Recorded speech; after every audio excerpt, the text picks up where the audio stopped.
siempre se está a tiempo. Vamos ahora a ir con nuestro primer invitado, a quien le damos la bienvenida, Julio César Espinosa, abogado de Ollantumala. Doctor Espinosa, muy buenas noches, gracias por acompañarnos. ¿Cómo estás, Cristian?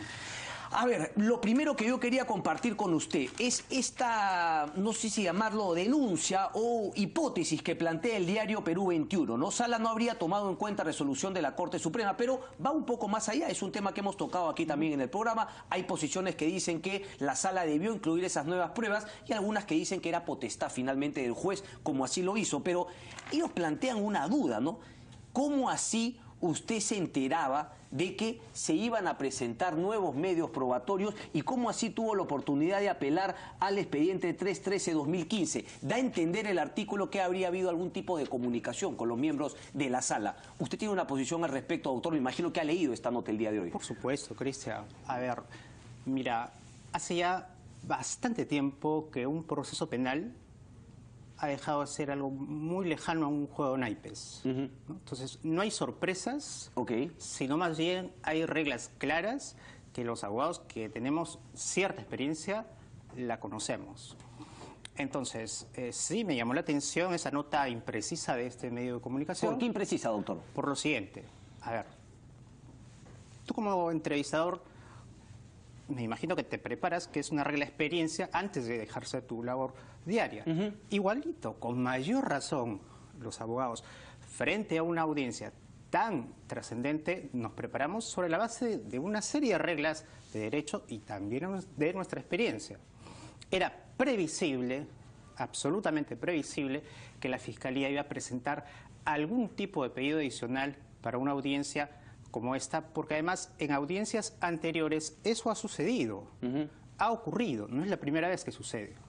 Entonces, a esto agregar que la noche anterior, el domingo, y es un dato público... Sí, Panorama había sacado justamente la norma. Panorama saca un reportaje publicando el texto, ni siquiera en transcripción, textos originales de piezas de expediente con algunos datos tarjados con plumón, como tú lo habrás visto. Reseñando una serie de datos de la investigación fiscal. Entonces, a las 8 de la noche del domingo anterior, ya yo tenía claro con mi equipo, que también obviamente tiene un trabajo, mucho conocimiento en esto, tenemos clarísimo que esa iba a ser la información que se iba a presentar. Llegamos a las 8 de la mañana a la sala y, en efecto, en la mesa de partes, 8:15, se verifica que se había ingresado prueba nueva. A ver, obviamente, nosotros habíamos preparado y conocíamos de esta información la noche anterior y teníamos obviamente un conjunto de información y de precedentes y de base jurídica para sustentar por qué no corresponde. Pero entonces sí tiene razón Perú 21 cuando dice que, porque Rafael Vela aquí en una entrevista nos dijo que ellos habían presentado estas nuevas pruebas la semana pasada. No es que la han llevado el día lunes. Ustedes no se informaron. ¿Eso no es deber del juez haber compartido también esas nuevas pruebas que presentaba el Ministerio Público? No. La información de la Fiscalía, entendemos, se presentó el miércoles antes de los feriados largos. No sé, si no hubiesen sido feriados largos, ¿eso hubiese tenido que ser notificado a ustedes para ustedes llegar preparados a la audiencia o no necesariamente? No, porque al tratarse de una audiencia de plazo tan sumario y además con la fecha ya programada, por regla normal, general, aplicable en todos los casos de prisión preventiva, las pruebas que se presentan previa a la audiencia se comunican oralmente en la misma audiencia y en ese momento se pone en conocimiento de las otras partes. Pero entonces, a ver, para seguir un poco con la línea del diario Perú 21, ¿es cierto entonces que usted no sabía, pero claro, usted me dice que se enteró y su sentido común lo llevó a pensar que obviamente el día lunes, más razón cuando el domingo vio la nota en Panorama? Por supuesto, las piezas estaban ya presentadas en el reportaje. Pero lo que sí es cierto es que el juez sí lo sabía desde el día miércoles. El juez no se ha enterado el día lunes, ni tampoco el día domingo. El juez sí lo sabía desde la semana pasada. Asumimos que ingresó por mesa de partes. Yo no sé si la sala, el tribunal analizó, revisó esas pruebas, ingresa por mesa de partes, entiendo que el miércoles en la tarde, y se da cuenta, como corresponde, el día lunes al inicio de la audiencia. Se comunicó a todas las partes y en ese momento se conoce su contenido. Pero es que la hipótesis que plantea es que el juez habría estado al tanto y que incluso habría compartido información con ustedes. Bueno, nosotros rechazamos absolutamente esa tesis. ¿Usted nunca ha tenido una conversación directa ni con el secretario del juzgado ni con ninguno de los miembros de la sala? En absoluto. Y está demostrado porque nosotros hemos acudido a leer el expediente horas antes de que se presentara este documento en la sala, hay videocámaras, hay registros que nosotros firmamos, están los secretarios que han verificado que nosotros hemos ido a leer el expediente como corresponde antes de que esa información ingresara a la sala. Entonces, eso no pasa de ser más que una especulación. Yo insisto, nosotros hemos preparado lo mejor posible con toda la previsión que el derecho y la experiencia genera para advertir que esta información iba a ser presentada. Pero, y por lo tanto, teníamos información que no es nueva, son casos recurrentes. No es la primera vez que esto ocurre y que a nosotros nos sucede. ¿Qué es exactamente? Que se presenten nuevas pruebas claro, entre la definición de una primera instancia y una otra. Esto es algo usual y sabemos cómo debatir y cómo discutir jurídicamente este tipo de incidentes. Entonces, usted me dará la razón al decir que finalmente es algo que no es nuevo, a lo cual ustedes ya están acostumbrados, también era una posibilidad que el juez haya aceptado esas nuevas pruebas. No. Y acá quiero hacer una precisión también para el reportaje que se ha difundido entre ayer y el día de hoy en algunos medios de comunicación. Se dice, la sala incumplió un precedente de la Corte Suprema. Preciso. Se ha citado una sentencia del número 216. Preciso. Para conocimiento de todos los abogados que saben de esto. Esa resolución, primero, no es una sentencia, es un auto de calificación, que además declaró inadmisible un recurso de casación. En segundo lugar, todos los jueces saben que lo vinculante, valga la redundancia, surge cuando la Corte Suprema dicta un precedente con carácter vinculante.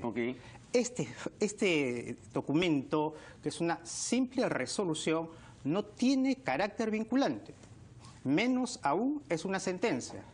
Por lo tanto, formalmente no tiene implicancia ni carácter obligatorio. Pero sí, ingresemos al fondo. Pero antes de ingresar al fondo, entonces, finalmente, el juez tenía la opción de decidir tomar o no las nuevas pruebas. No estaba obligado ni a aceptarlas de manera vinculante, ni a negarlas de manera vinculante. Era potestad de la sala, y la sala decidió no tomarlas. No, la potestad tiene que estar basada en reglas que en el derecho existen. El derecho a la prueba, y la Fiscalía, los señores fiscales lo conocen absolutamente, no hay derecho absoluto. Y el derecho a la prueba tampoco es absoluto, está sometido a determinadas reglas. Pero, doctor, entonces, ¿por qué la preocupación de haber llegado a la audiencia del día lunes diciendo, bueno, seguramente van a presentar nuevas pruebas? Si lo que usted me plantea es que no había manera de que nuevas pruebas se acepten. ¿Cuál era su preocupación? No había manera de que se acepten, pero de que sí que se intenten incorporar y postular pruebas que no correspondían discutirse en esta audiencia. Nosotros lo que hemos explicado jurídicamente es por qué no correspondían discutirse esas pruebas. ¿Y por qué razón? Y entro al fondo inclusive del tema, de esta sentencia o esta resolución que se cita en el reportaje periodístico. La casación. Que no es casación, es una resolución de calificación, no es sentencia. Ya. Entonces, ese caso hace referencia a un procedimiento de presión donde se presenta una pericia balística en un proceso por tenencia ilegal de armas. Hay una relación evidente, porque el hecho que se discutió en primera instancia tiene que ver con la prueba. En el caso de la audiencia del lunes pasado, se incorporaron pruebas, el reportaje de Panorama, que es un hecho que no formó parte de lo discutido en primera instancia. El peligro procesal, y no voy a abundar esto porque creo que ya es de público conocimiento, tanto referido a la señora Heredia como al señor Humala, estaban vinculados a hechos específicos.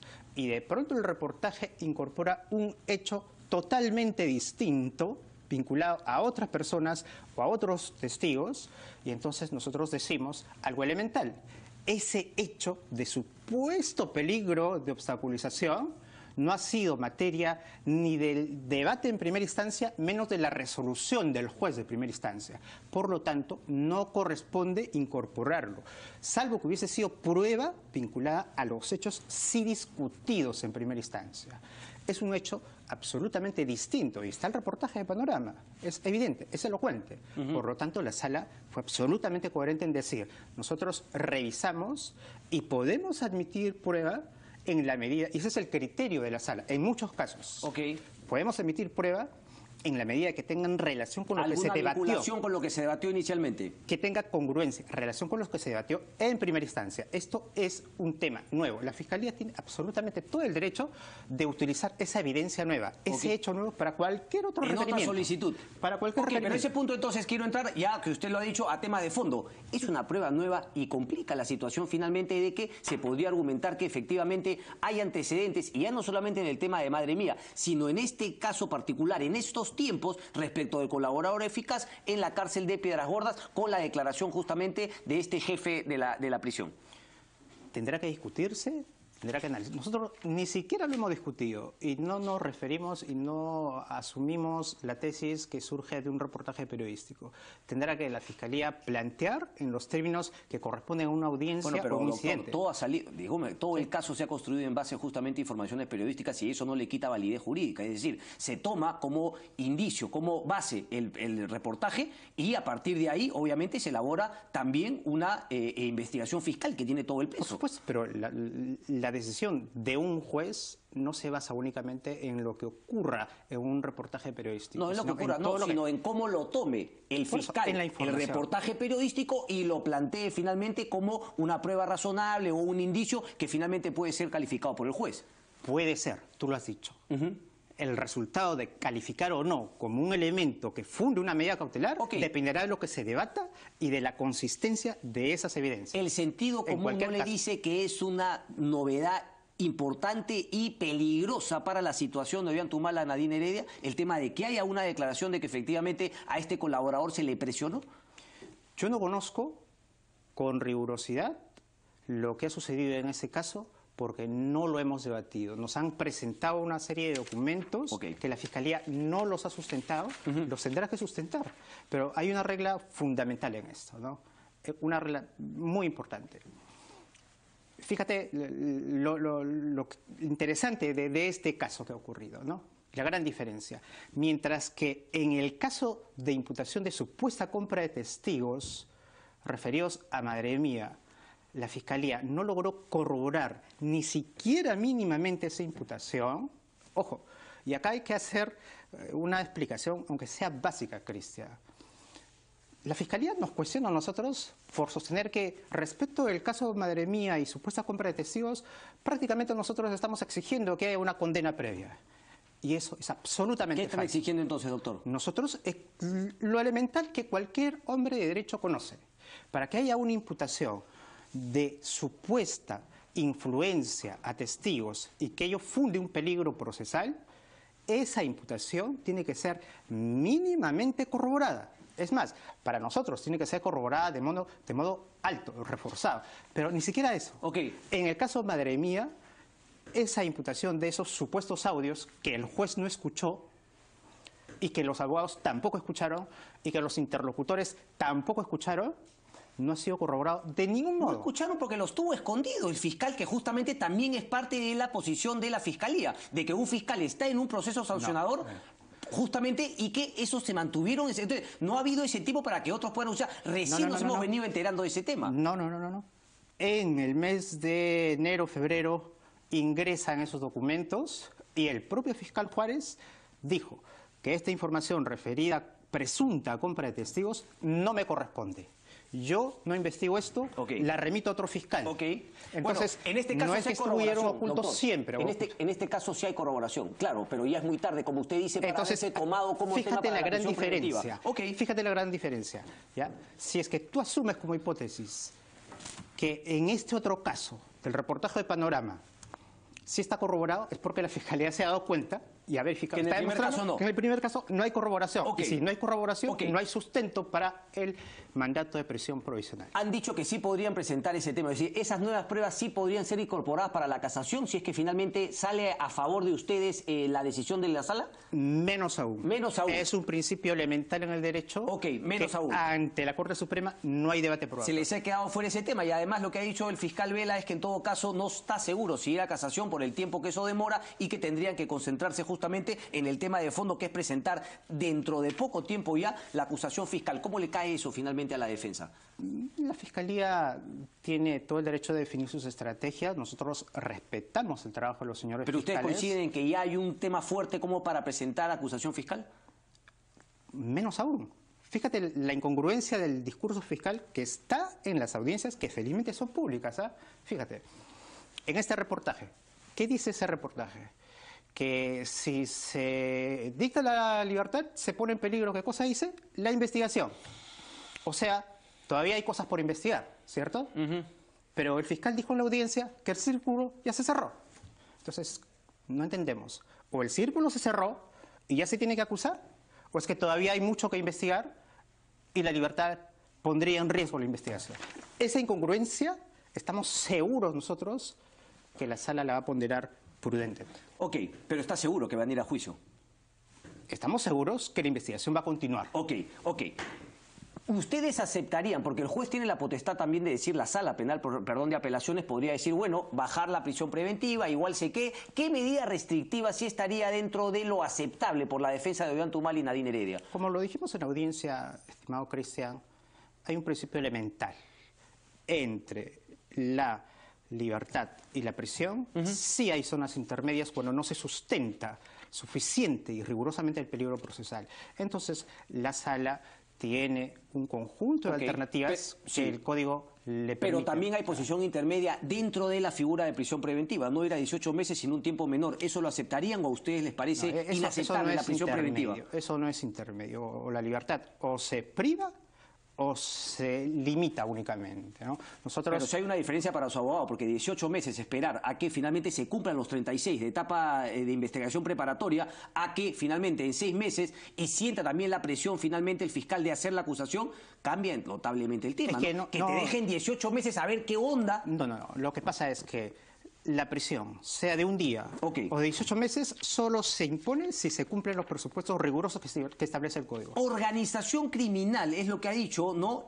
Conocimiento de parte de la organización criminal que buscaba introducir a partir de los mecanismos de la participación política. Eso es como ha definido la Fiscalía al Partido Nacionalista. No quieren discutir, por ejemplo, dice Rafael Vela, sobre los testigos presenciales que han hablado de la recepción del dinero de Venezuela. Tampoco quieren discutir sobre el caso del dinero ilícito de Brasil. La organización criminal, doctor. No, esa no pasa de ser, con el respeto que me merece, el doctor Vela, una frase efectista, ¿no? Porque tú y 30 millones de peruanos que seguramente han estado atentos a la audiencia, sobre todo de primera instancia, han visto que nosotros hemos debatido por cerca de 20 horas y los alegatos de los abogados defensores, por lo menos el mío, duró cerca de 3 horas. Y por lo menos 2 horas estuvo dedicado a los hechos específicos, a Brasil, a los aportes y a Venezuela. Ahí están los registros de la audiencia pública donde he analizado. Pero cada una de las... Refrescame la memoria de manera concreta, por favor. Los 3 millones de dólares entregados, la plata de Brasil que finalmente nunca se aclaró, el tema de haber utilizado, de Venezuela, el tema de haber utilizado Ilan Heredia el dinero, el tema de haber comprado Autograph, la madre utilizando también, la amiga en la tarjeta de crédito. ¿Por qué no pensar que se trata de una organización criminal? Les llegó dinero, quizá ese no era el fin inicial, pero al final cuando llegue el dinero buscan de legalizarlo dentro del sistema a través del Partido Nacionalista. Bueno, varios componentes, ¿no? Tú has resumido en 20 segundos una complejidad enorme jurídica, pero primero, se debatió en primera instancia, Wilfredo Pedraza respondió a la pregunta del juez cuando le digo ¿por qué esto no podría ser lavado de activos? Y él explicó por qué hay una hipótesis de considerar que los aportes de campaña no tienen calidad de ilícito penal en sentido estricto como lavado de activos. Punto 1. Punto 2, si entramos a Brasil, hemos explicado... ¿Cómo usted demuestra que todo ese aporte de campaña, los 3 millones, que además niegan, se gastaron efectivamente en la campaña y no en temas personales y familiares como plantea el fiscal? Es que, a ver, quien tiene que demostrar es el fiscal. La carga de la prueba la tiene el fiscal, no nosotros. Y el fiscal ha sustentado su tesis, ha sido elocuente, insisto, público, cerca de 2 horas. ¿La carga de la prueba no cambia en la figura de lavado de activos? ¿No son ustedes los que tienen que demostrar cómo ese dinero se ha gastado? En ningún momento. La carga de la prueba, por principio, inclusive en delito de lavado de activos, la tiene el fiscal. Y el fiscal, 2 horas de su locución, de una larga y tediosa sesión, para relatar cerca de 150 testigos. Y en ningún país del mundo se puede imputar, menos acusar por lavado de activos, solamente con base en declaraciones testimoniales. ¿Qué cosa falta? Información técnica, contable, financiera, pericial, correcto, que el día de hoy recién se está iniciando. Entonces, ¿cómo que se puede establecer una imputación con grado alto de intensidad probatoria si es que no hay pericia contable, económica, financiera, ni siquiera está a mitad de camino? Doctor Entonces, Espinosa, ahí están los elementos para sostener que correcto, la investigación y la imputación es aún, digamos, inicial. Ok, posición entonces de la defensa de Iván Tomás Nadine Heredia. ¿Es mañana o usted cree que vaya hasta el viernes la decisión de la sala? La sala ha mencionado el día de la audiencia al finalizar que puede tomarse unos días más. A nosotros nos parece razonable. Okay. Nosotros esperamos una decisión prudente, esperamos que sea lo más razonada posible. Estamos seguros que va a ser así. ¿Ha hablado ya con Perú 21? Porque imagino que ellos tienen otros elementos de prueba más. ¿Estaría dispuesto a conversar con ellos también? Con ¿Sería sinceridad, bueno? Con sinceridad, yo le he escrito al periodista, al señor periodista que hizo esta nota, lo he llamado en la mañana, no me ha contestado, pero le he mandado un mensaje escrito explicándole por qué el error que ha cometido. Ese fallo que indican ahí no es sentencia y menos tiene calidad de precedente vinculante. Ok, porque aquí dicen que lo llamó, pero finalmente no se pudo conversar. Ojalá finalmente puedan hablar directamente. Doctor Encantado. Espinosa, muchísimas gracias. Muchas gracias. Hacemos una pausa y regresamos. No se muevan.